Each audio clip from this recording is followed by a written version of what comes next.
أعوذ بالله من الشيطان الرجيم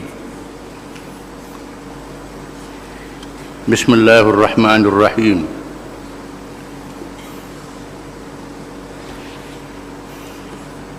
هو الذي أرسل رسوله بالهدى ودين الحق ليظهره على الدين كله ولو كره المشركون.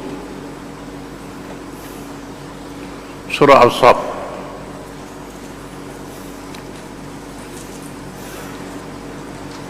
Firman Allah yang bermaksud Dialah, yakni Allah Tuhan yang mengutuskan Rasulnya Muhammad sallallahu alaihi wasallam dengan petunjuk dan agama yang benar, iaitulah Islam, untuk menzahirkan,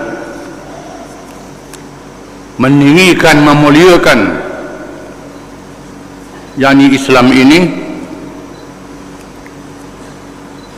mengatasi segala ajaran yang lain, sama ada yang dinamakan agama, ideologi, teori dan apa saja. Islam mengatasi semuanya, walaupun dibenci oleh orang-orang musyrikin.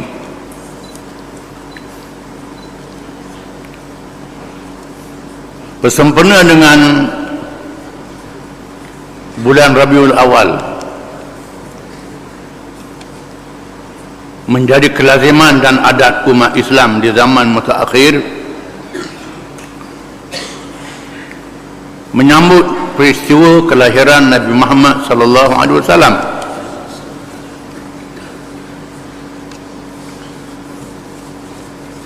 Perkara ini menjadi perbincangan di kalangan orang-orang yang tertentu. Sehingga ada yang mengatakan bid'ah. Bid'ah ni apa dia? Bid'ah ialah perkara yang dia ada-adakan, yang dicipta, yang direka, yang tidak dibuat oleh Nabi Muhammad sallallahu alaihi wasallam. Itu asalnya bid'ah. Ada pula hadis, wa kullu bid'atin dalalah wa kullu dhalalatin finnar.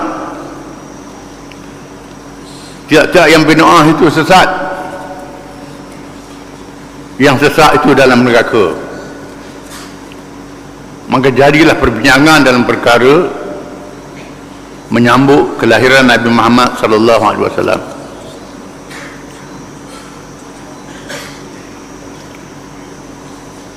Kita mesti faham Islam itu memberi makna yang sangat luas. Seluruh perkara yang ada dalam dunia dan ada dalam kehidupan manusia,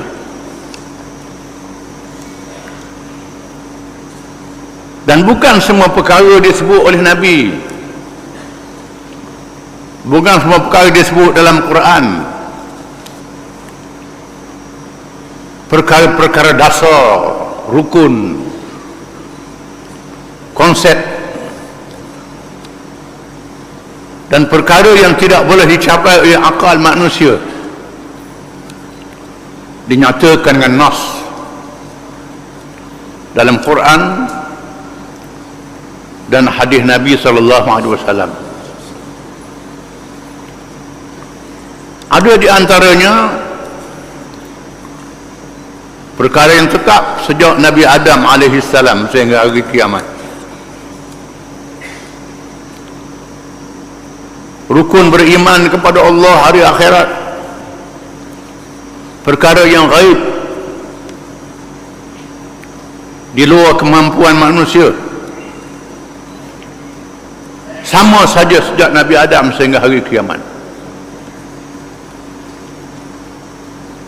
perkara yang tidak berubah. Ada perkara yang berubah mengikut kemampuan manusia, maka hukum syariatnya ada yang diubah dari satu masa ke satu masa yang lain. Semayang rukun semua dibawa oleh Nabi-Nabi alaihi wassalatu wassalam. Berapa waktunya berbeza antara satu Nabi dengan satu Nabi. Itu perkara yang berbeza. Ada perkara yang didiamkan oleh Allah, didiamkan oleh Nabi. Perkara ini bebas. Kita guna akal kita sendiri, menasabah kita sendiri. Perkara yang membawa manfaat dan faedah, itu perkara yang ada boleh kita fikir sendiri. Contohnya kereta, kapal terbang, kenderaan. Zaman dulu orang naik unta, naik kuda. Sekarang ada alat baru yang tak ada zaman Nabi. Dengan kepandaian Tuhan beri, manusia mencipta berbagai alat. Maka tu asal mestinya nak pergi ke Mekah naik unta belaka, ngarung dalam laut naik unta. Tengok mana sabahlah. Zaman dulu bercakap, bang mengajar dengan suara begitu saja. Kerana ada mikrofon, ada internet pula. Ini perkara yang diizinkan oleh syarak. Ada perkara yang dinyatakan dasar umum, manusia boleh buat dalam kawasan dasar umum itu. Contohnya, wa amruhum syura bainahum, urusan mereka bermesyuarat sesama mereka. Wa syawirhum fil amri, wahai Muhammad, bermesyuaratlah kamu dalam mengendalikan urusan. Urusan di sini urusan yang diizinkan oleh Allah Taala. Perkara yang Allah Taala tak izin, Allah Taala sudah putus, tak boleh buat keputusan mesyuarat.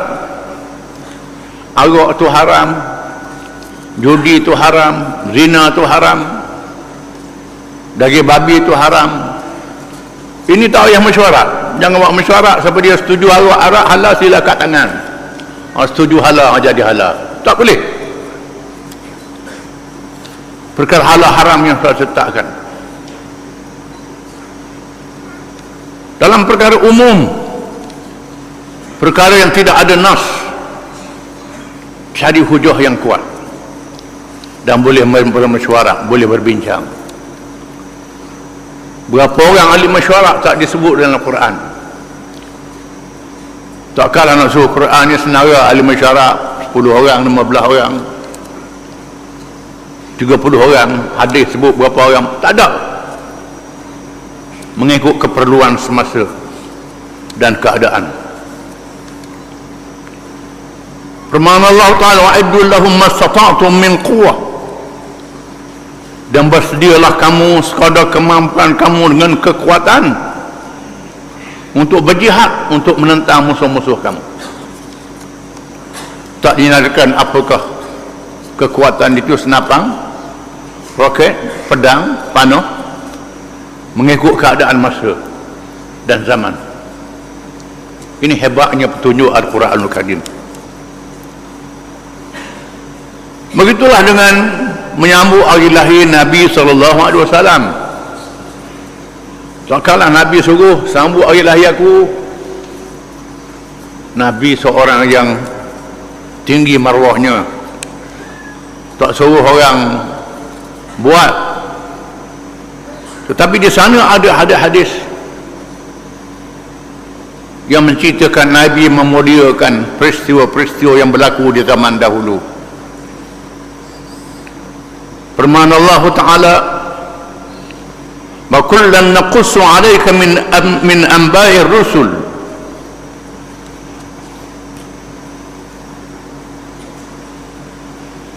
dan setiap kami kisahkan kepadamu daripada cerita rasul-rasul di zaman dahulu. Ma nusabbitu bihi fuadak, apa yang kami tetapkan dengan kisah itu akan hati kamu wahai Muhammad. Wa ja'aka fi hadhil haqq, dan membawa kebenaran ini, wa mau'izatun wa dzikra lil mu'minin, nasihat dan peringatan kepada orang-orang yang beriman. Bila Nabi pergi ke Madinah, Nabi melihat orang-orang Yahudi meriah berpuasa pada 10 hari bulan Muharram. Nabi tanya pasal apa? Hari itu hari Nabi Musa mencapai kemenangan. Dia menangkan Musa alaihi salam, ditenggelamkan Firaun. Lalu Nabi bersabda, kita lebih aula daripada orang Yahudi menyambut peristiwa ini.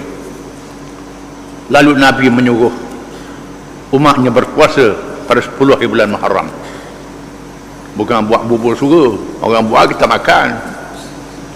Buatlah, buat banyak kita makan. Itu yang Nabi sebut, kita lebih aula menyambut kemenangan Nabi Musa alaihi salam. Orang Yahudi buat, Nabi suruh kita lebih utama menyambut Nabi Musa alaihi salam. Nabi berpuasa pada hari Isnin, kerana hari Isnin hari aku dilahirkan. Aku dilahirkan. Nabi memperingati kelahiran dia. Bila Nabi sampai ke Madinah, penduduk Madinah menyambut Nabi dengan nasyid, dengan syair yang terkenal. Tala'al badru alaina min thaniyatil wada', menyambut kedatangan Nabi SAW. Nabi dah suruh orang Madinah sambut dia. Orang Madinah sambut. Mengapa kita sambut hari lahir Nabi, bulan lahir Nabi SAW? Kerana apa sambut saja ke? Ada sebab. Kerana nak menunjukkan kasih kita kepada Nabi SAW, sayang pada Nabi SAW. Sabda Nabi SAW, la yu'minu ahadukum hatta akuna habba ilaihi an walidihi wa walidihi wan nasi ajma'in. Tidak beriman seseorang kamu sehingga aku ni lebih kasih padanya daripada dirinya, ayahnya dan anaknya sendiri. Tanda kesempurnaan iman, kita kasih pada Nabi lebih daripada kasih pada diri kita, ibu bapa kita dan anak kita. Kerana Nabi membawa petunjuk yang menyelamatkan kita daripada dunia sehingga hari akhirat. Adapun yang lain itu sekadar atas dunia saja. Jasa Nabi sangat besar. Kalau kita sambut kelahiran Nabi, tujuannya kerana itu memuliakan, mudah-mudahan kita mendapat fadilat dan kelebihan. Macam-macam cara orang sambut kelahiran Nabi ini. Memanglah zaman Nabi, zaman sahabat tidak ada perayaan Maulid sebagaimana dibuat pada hari ini. Berlaku di zaman mutaakhir, khususnya di zaman orang Islam yang sudah lupa kepada petunjuk Nabi, lupa pada ajaran Islam. Kadang-kadang Maulid juga untuk mengingatkan kita kepada jasa Nabi SAW dan betapa besarnya makna kedatangan Nabi SAW. Allah Ta'ala jadikan kelahirannya dengan doa seorang rasul yang besar, Nabi Ibrahim alaihi salam. Diatur oleh Allah Ta'ala kelahiran Nabi akhir zaman ini berbeza dengan nabi-nabi di zaman dahulu. Nabi-nabi zaman dahulu diutuskan untuk umat dia saja, untuk kaum dia, untuk bangsa dia dan zaman dia saja. Adapun Nabi akhir zaman ini diutuskan untuk seluruh dunia sehingga hari kiamat kepada semua bangsa.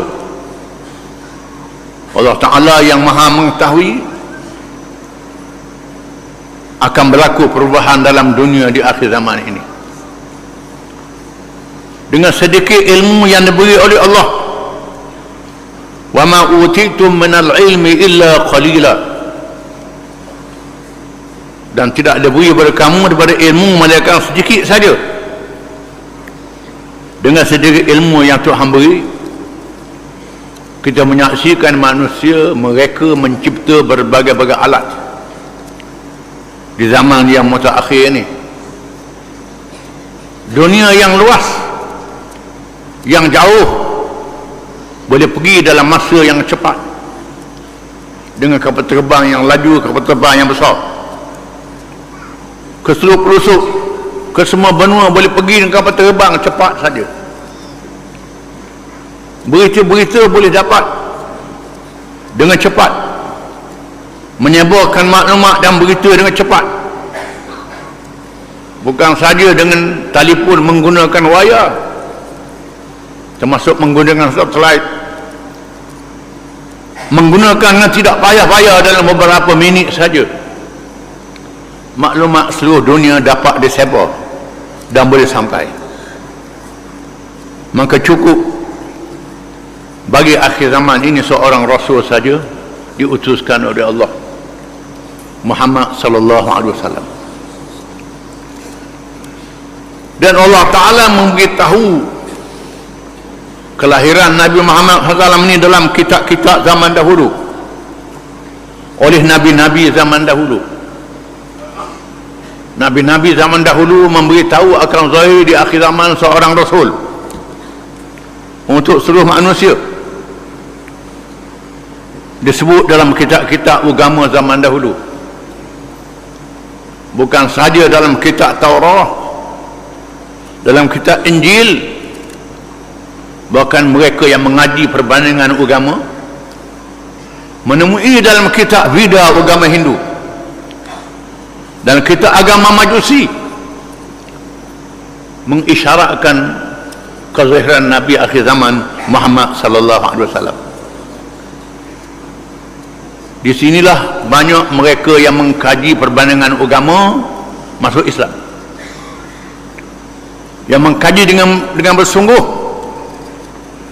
Firman Allah Ta'ala, walladzina jahadu fina lanahdiyannahum subulana, dan mereka yang bersungguh pada jalan kami tunjukkan kepadanya jalan-jalan untuk sampai kepada kami. Banyak mereka yang mengkaji perbandingan agama, baca kitab-kitab agama nak mencari kebenaran, akhirnya masuk Islam, hujungnya masuk Islam. Bahkan didedahkan pada hari ini sangat mudah untuk kita mencari perkara ini dengan buka laptop, tulis perkataan, bertemu dalam buku dan kitab mana-mana pada hari ini. Ini menyebabkan musuh-musuh Islam sangat takut pada Islam. Dan negeri kita peristiwa hentaman terhadap Dr. Zakir Naik, seorang pendakwah yang hafal kitab agama lain, dikatakan ganas apa, dia tidak berperang, dia tidak bawa senjata, dia mendedahkan cerita Nabi Muhammad disebut dalam kitab-kitab zaman dahulu, dalam Taurat, dalam Injil, dalam Veda agama Hindu, kitab agama Majusi. menyebabkan orang bukan Islam yang hadir dalam milih masuk Islam. Tergamam dengan hujahnya. Ini yang sebenarnya takut berhujah, bukan kerana takut mencari kebenaran. Sepatutnya mencari kebenaran. Bila kalah berhujah, kena mengaku kalah lah. Ini kalah berhujah, tambah ikut perkara yang benar. Indegi macam iblis, macam syaitan, tidak mahu mencari kebenaran, sombong dan takabur. Allah Ta'ala mengatur kelahiran Nabi Muhammad SAW dengan kelebihan doa Nabi Ibrahim alaihissalam yang dimuliakan oleh Allah Subhanahu wa Ta'ala kerana melawan kerajaan Babylon, kuasa besar dunia yang tunggal di zaman itu, mengajak Raja Namrud supaya beriman kepada Allah dan berhujah dengan gagah berani.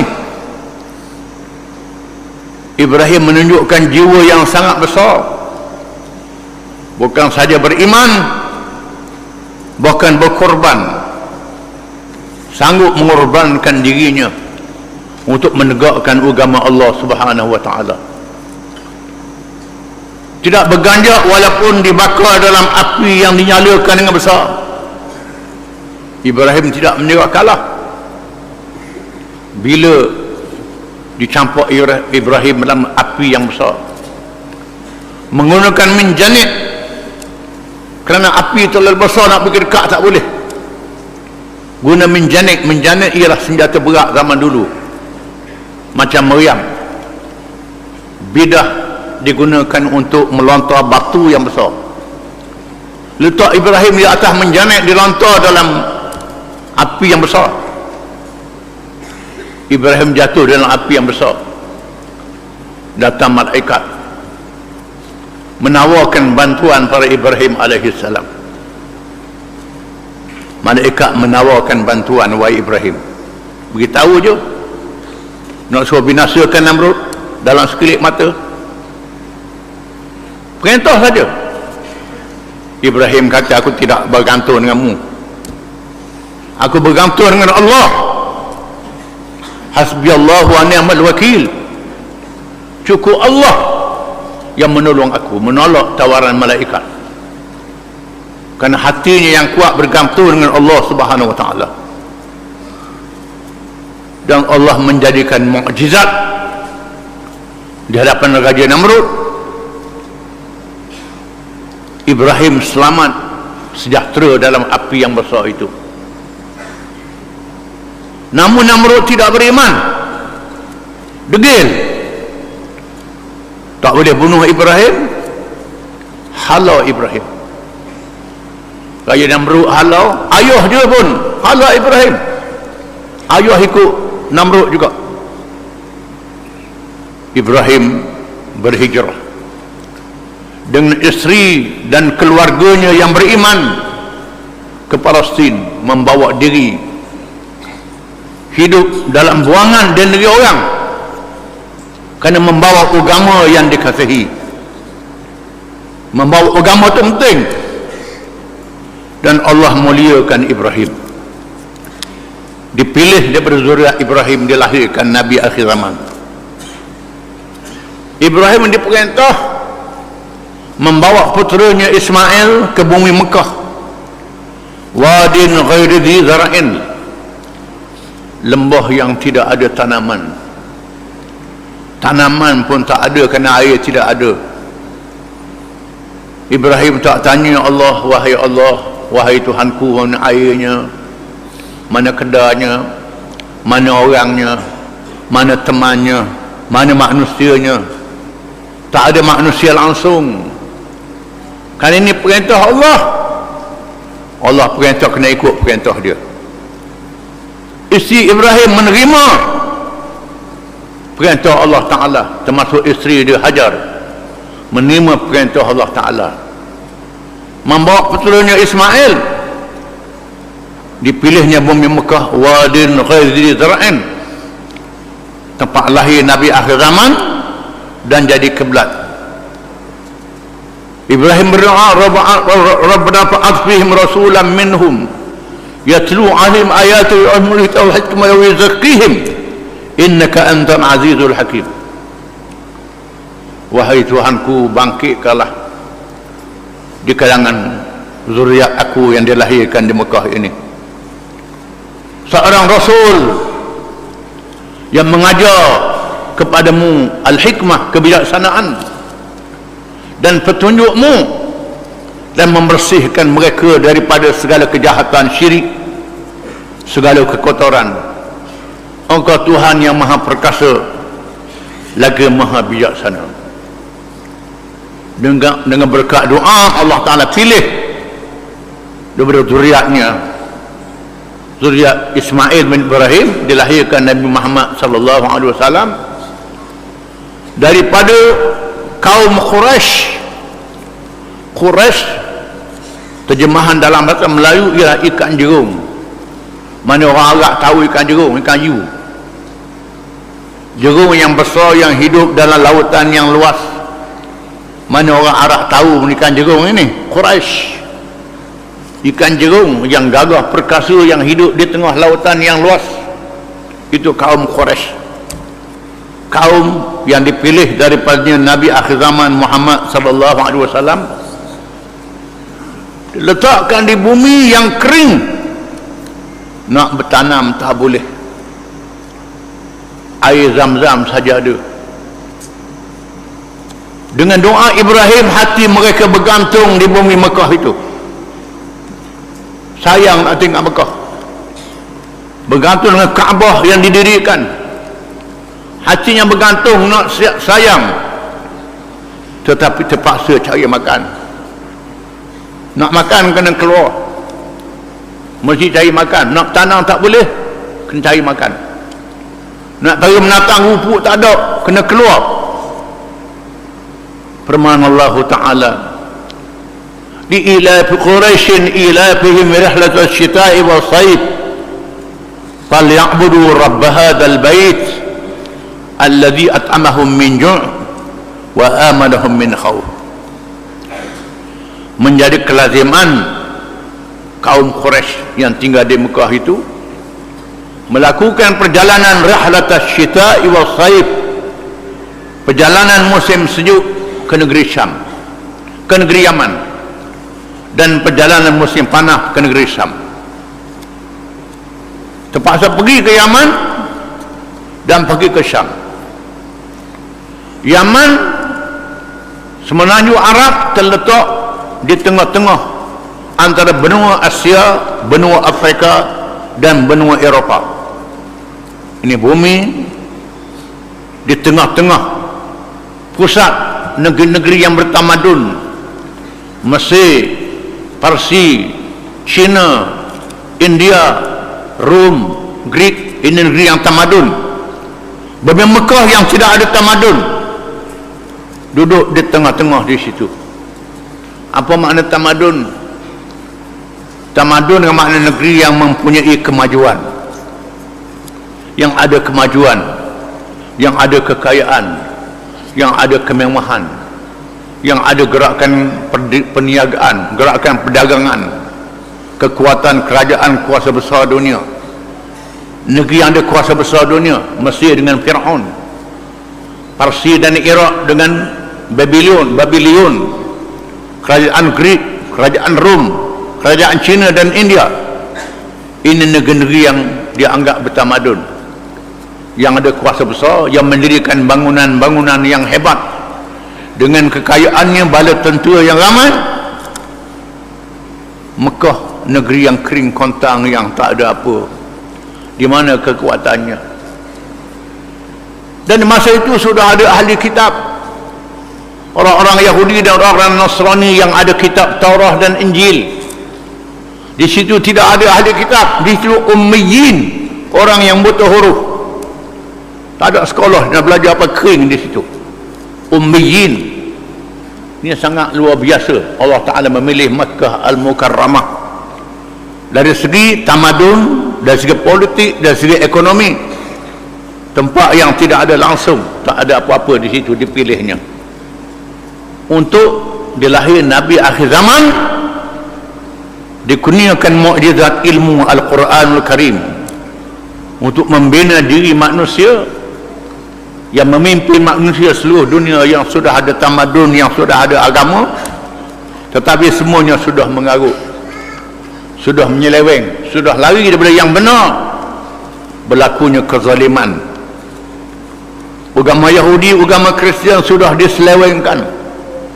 Apalagi agama yang tidak Yahudi dan Kristian lagi seleweng, menyembah patung, menyembah berhala, menyembah binatang. Agama kita pula meminda hukum Allah, yang halal jadi haram, yang haram jadi halal.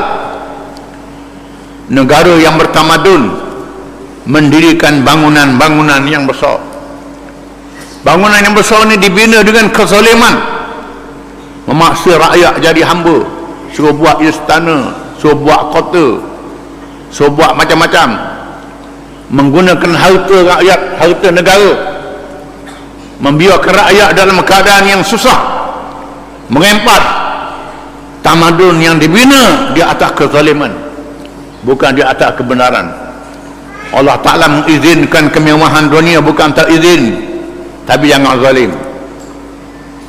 Ada petunjuk agama, manusia sudah tersesat, maka dipilihnya Nabi Muhammad di negeri yang asing daripada agama-agama kitab yang sudah diseleweng daripada tamadun. Penduduknya yang terpaksa cari makan, terpaksa pergi ke timur dan barat mencari rezeki, di mana Yaman ialah pelabuhan kepada negeri-negeri timur. Parsi, Cina, India bawa barang pergi ke Yaman, pelabuhan di situ. Syam ialah pelabuhan pada negeri barat, negeri Afrika, negeri Eropah, negeri Asia Tengah, bawa barang di situ, bawa ke Syam. Mereka berkumpul untuk berniaga, kerana manusia itu mesti berhubung di antara satu sama lain.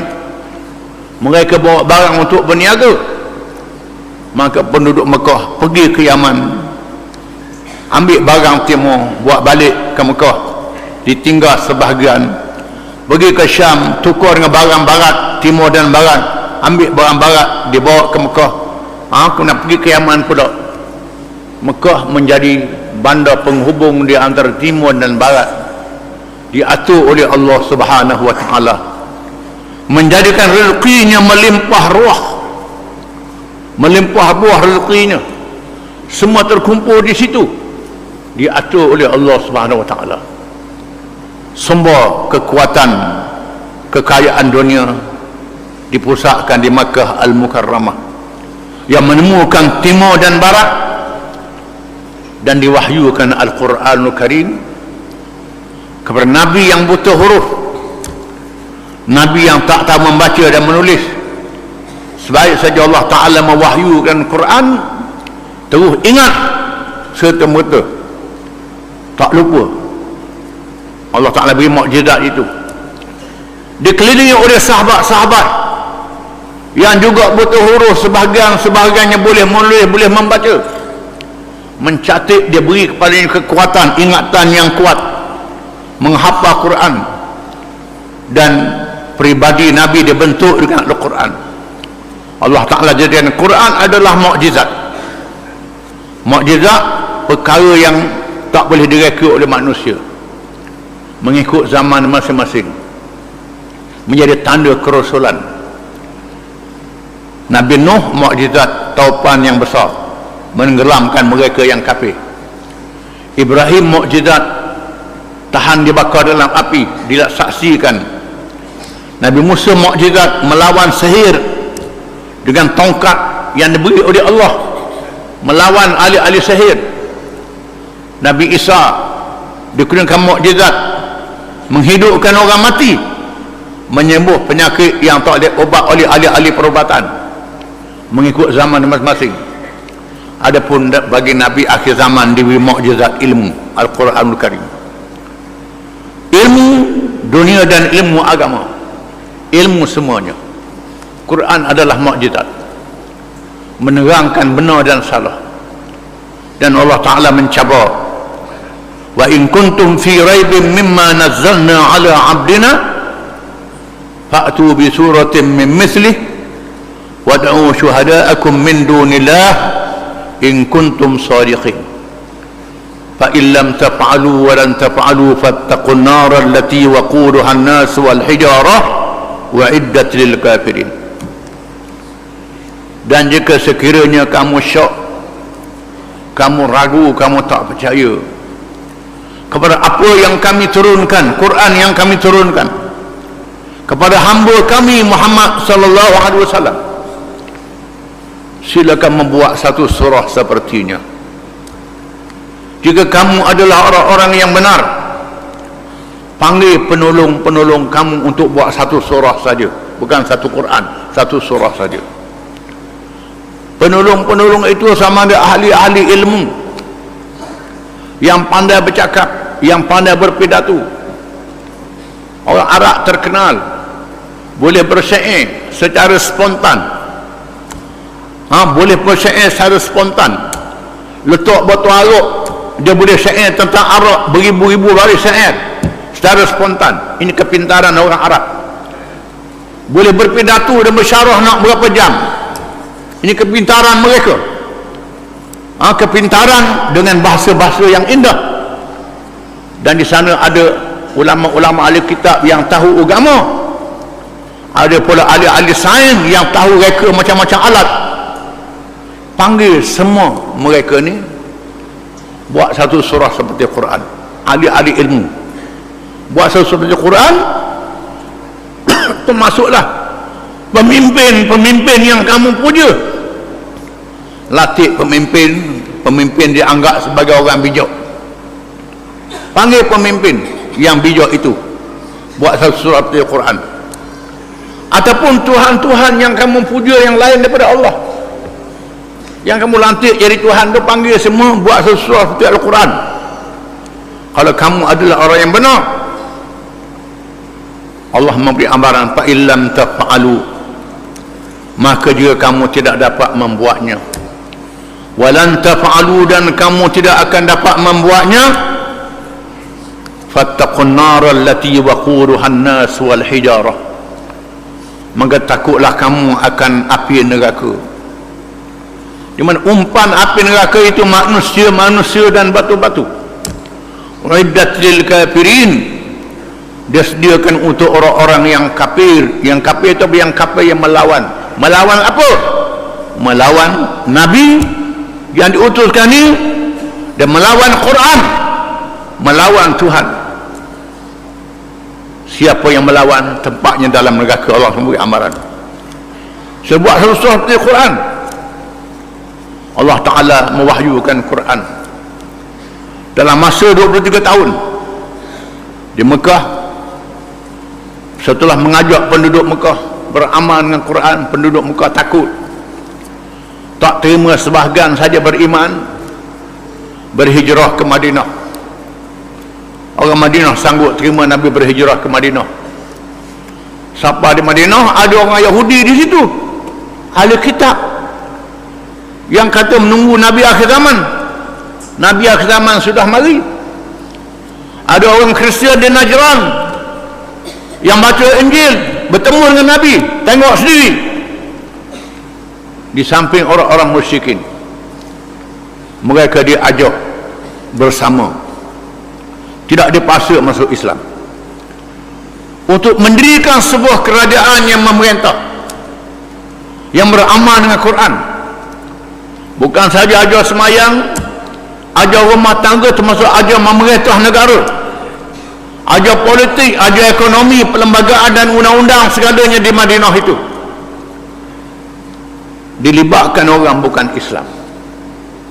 Tak dipaksa mereka masuk Islam. Dan ada orang bukan Islam yang tidak mau berperang, tak mau bergaduh, yang mahukan keamanan. Ada orang bukan Islam yang nak tengok dulu, maka dia meteraikan piagam Madinah, Sahifah Madinah, di antara Nabi, sahabat-sahabatnya dengan orang-orang yang bukan Islam. Dan Islam memerintah Madinah dengan hukum Quran, dan petunjuk yang diajar oleh Nabi SAW menyebabkan mereka yang mencari kebenaran di kalangan orang-orang Yahudi dan Kristian masuk Islam. Yang degil sama ada menunggu tak melawan ataupun berperang. Yang berperang pun kalah, yang berhujah pun kalah, semuanya kalah. Firman Allah Ta'ala, al-yawma yas'al ladzina kafaru min dinikum fala takhshawhum wakhshawni al-yawma akmaltu lakum dinakum wa atmamtu alaykum ni'mati wa raditu lakum al-islam madina.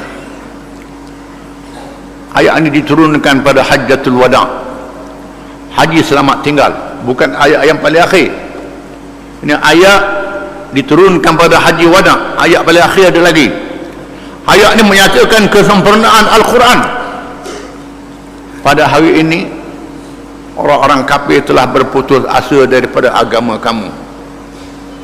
Tak boleh lawan, tak nak lawan dengan Islam ini. Nak berperang pun kalah, kerana kebenaran agama Islam menyebabkan orang masuk Islam makin hari makin ramai. Maka jangan kamu takut pada mereka, takut pada aku Allah. Pada hari ini telah aku sempurnakan bagi kamu agama kamu, iaitu Islam, dan aku cukupkan untuk kamu nikmatku, nikmat Islam, dan aku redha Islam menjadi agama kamu. Nabi balik ke Madinah selepas haji wada'. Kemudian Nabi sakit dan wafat. Walaupun Nabi wafat, Quran tak mati, mukjizat yang hidup, mukjizat ilmu. Cahaya Islam tak boleh dipadamkan, disambungkan oleh para sahabat radhiyallahu anhum. Walaupun pada masa Nabi wafat itu banyak kabilah-kabilah Arab yang murtad, yang sudah masuk Islam keluar daripada agama Islam. Ada nabi-nabi palsu. Hanya beberapa tempat saja yang tak murtad. Madinah tetap dengan Islam, Mekah dengan Islam, Yaman dengan Islam, Masqat dan Uman dengan Islam. Ada kabilah-kabilah dengan Islam, Taif dengan Islam. Ada kabilah di Bahrain, pemimpin dia nama Al-Jarud. Al-Jarudnya seorang ahli kitab. Jarud panggil orang kampung dia, tanya orang kampung dia, kerana dia seorang yang dihormati. Nabi-nabi zaman dulu di mana sekarang? Orang kampung kata mati belaka dah. Dan Muhammad dia macam Nabi zaman dulu lah mati. Ingat, walaupun Muhammad mati, agama Islam akan terus. Lalu orang kampung sama dengan dia. Kampung dia dikepung oleh orang-orang murtad. Siapa lapor? Itu dahsyatnya. Kemudian kuasa besar dunia Parsi dan Rom menyokong mereka yang murtad ini. Pada adat ini jatuhlah Islam ni. Tapi tak jatuh. Abu Bakar dilantik menjadi khalifah.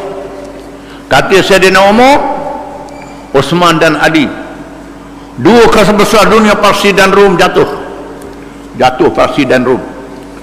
Islam masuk ke China, Islam masuk ke seluruh pelosok dunia. Cahaya Islam tak boleh dipadamkan. Orang Islam memerintah selama 1300 tahun jadi kuasa besar dunia. Jatuh kerajaan Uthmaniyah 100 tahun yang lalu.